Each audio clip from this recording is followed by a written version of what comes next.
Hello guys, welcome back to our channel. आज का हमारा टॉपिक है हिटोट्रॉपिक मोड ऑफ न्यूट्रिशन।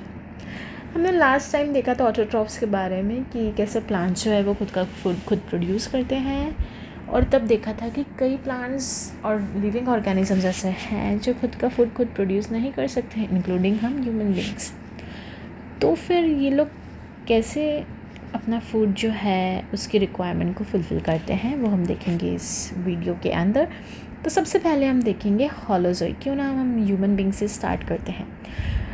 हम ह्यूमन बींग्स हुए, एनिमल्स हुए, और एक सिंगल सेल्यूलर ऑर्गेनिज्म जैसे कि अमीबा हुआ, हम लोग सब क्या करते हैं, हम लोग डिपेंडेंट रहते हैं प्लांट्स के ऊपर, एनिमल्स के ऊपर हमारे फूड के लिए। अच्छा, हम कुछ भी, ये सब कुछ भी हो सकते हैं, हर्बीवोरस भी हो सकते हैं यानी कि जो सिर्फ प्लांट्स खाते हैं, कार्निवोरस भी हो सकते हैं जो कि सिर्फ मीट खाते हैं, या ओमनीवोरस भी हो सकते हैं जो प्लांट्स और मीट दोनों खाते हैं। इनकी एक प्रोसेस रहती है। ये लोग फीड कैसे करते हैं, सबसे पहले एक फूड पार्टिकल जो है वो अपने बॉडी में डालते हैं, फिर वो डाइजेस्ट करते हैं छोटे छोटे टुकड़ों में, उसे कट करके उनकी बॉडी जो है छोटे छोटे टुकड़ों में ब्रेक डाउन करती है, फिर उसे एब्जॉर्ब होता है बॉडी में, ब्लड में, और फिर धीरे धीरे ये ब्लड पूरी बॉडी में जाता है, एसिमिलेट होता है, सारे पार्ट्स में जाता है बॉडी के, और फिर जो पूरा कंज्यूम करने के बाद में वेस्ट मटेरियल रहता है वो बॉडी से बाहर कर देते हैं, इजेस्ट कर देते हैं। ये होता है होलोजोइक रिलेशनशिप, जिसके अंदर ये सब चीज़ें इन्वॉल्व रहती है कि कैसे फूड पार्टिकल इंजेस्ट होता है और इजेस्ट होता है एट दी एंड। फिर होता है पैरासाइटिक रिलेशनशिप, जिसके अंदर आपने कई बार देखा होगा इस टाइप का कि कोई पेड़ है और उसके ऊपर ऐसी पीली पीली बहुत सारी बेल लटक रही है। इसके अंदर क्या होता है, ये जो बेल है ये येलो इन कलर है, इसके अंदर क्लोरोफिल नहीं होता है। जैसे कि कई बार आपने इसका नाम सुना होगा, अमर बेल, या फिर इसका साइंटिफिक नेम भी रहता है कसकटा। ठीक है, तो इनके अंदर क्लोरोफिल नहीं होता है। तो ये जिस प्लांट के ऊपर रहती है ये अपना फूड उसी से लेती है। वो प्लांट जो फूड प्रोड्यूस करता है ये अपने रूट्स से उसके स्टेम के अंदर होल्स करके और फिर वहाँ से कंज्यूम करती है फूड। अब इसके अंदर जिस प्लांट पे वो चढ़ती है उसे कहा जाता है होस्ट प्लांट, और ये खुद होता है पैरासाइट। यानी कि अगर ये हमारा एक ट्री है तो ये ट्री हो गया होस्ट प्लांट, और ये जो अमर बेल है वो हो गई पैरासाइट। तो पैरासाइटिक रिलेशनशिप के अंदर हम कुछ देते तो हैं नहीं, और उल्टा जिस प्लांट पे हम चढ़ रहे हैं हम उसका फूड उससे ले लेते हैं। So this is parasitic relationship. Next हम बात करें सेप्रोट्रॉफिक। सेप्रोट्रॉफिक के अंदर क्या होता है, कई बार हम देखते हैं ब्रेड के ऊपर फंगस लग गई है, या कहीं पे भी वुडन में या रूट्स के अंदर जो है वो मशरूम उग रहा है। मेनली रेनी सीज़न में ये रहता है क्योंकि वाटर के एयर के अंदर वाटर की अवेलेबिलिटी ज़्यादा रहती है, तो उस वजह से कई बार ये फंगस भी जगह जगह हो जाती है।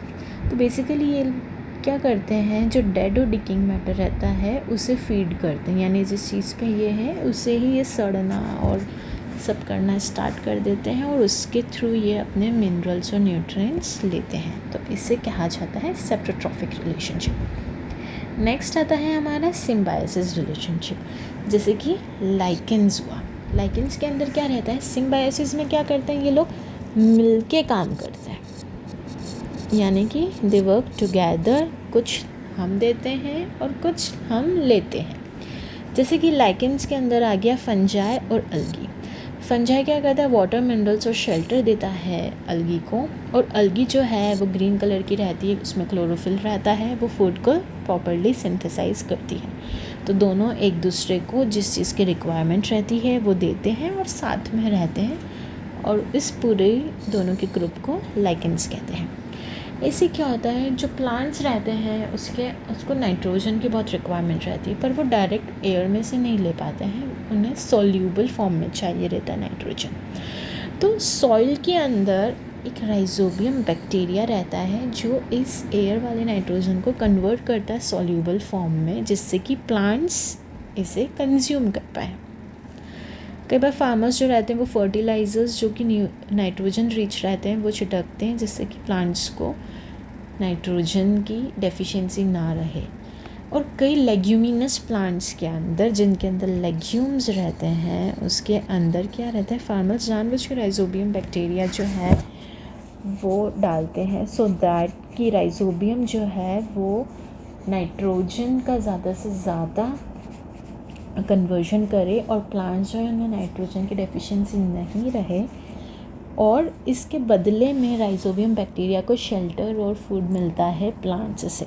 तो यहाँ पर राइजोबियम बैक्टीरिया और ये जो लेग्यूमिनस प्लांट्स रहते हैं वो लोग भी साथ में वर्क करते हैं और सिम्बायोटिक रिलेशनशिप का एग्जाम्पल सेट करते हैं। फिर नेक्स्ट हम आता है, एक होता है इंसेक्टिवोरस प्लांट्स।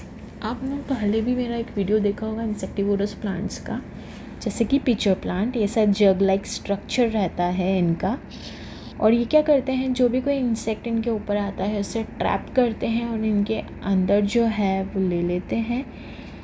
लेकिन इनकी ऑलरेडी ग्रीन लीव्स भी होती है, इनके अंदर क्लोरोफिल भी होता है और ये खुद का फूड खुद भी सिंथेसाइज करते हैं। लेकिन फिर भी कई न्यूट्रिएंट्स की कमी होती है, जिस वजह से ये इंसेक्ट्स को ट्रैप करते हैं और उनको खाते हैं, सो दैट उन इंसेक्ट्स के थ्रू ये अपने न्यूट्रिएंट्स की जो डेफिशिएंसी है वो फुलफ़िल कर सकें। लेकिन ये जो इंसेक्टिवोरस प्लांट्स हुए, फिर इनको हम पूरी तरीके से हेटेरोट्रॉफ्स नहीं बोलेंगे, इनको हम पार्शियल हेटेरोट्रॉफ्स बोल सकते हैं, क्योंकि ये खुद फूड खुद तो प्रोड्यूस कर ही रहे हैं, पर कुछ न्यूट्रिएंट्स की जो कमी रहती है उसे फुलफ़िल करने के लिए ये इंसेक्ट्स को ट्रैप करके उन्हें खाते हैं। तो this was whole about the heterotrophic mode of nutrition. So I hope आप सभी को समझ में आया होगा। Do share, like and subscribe.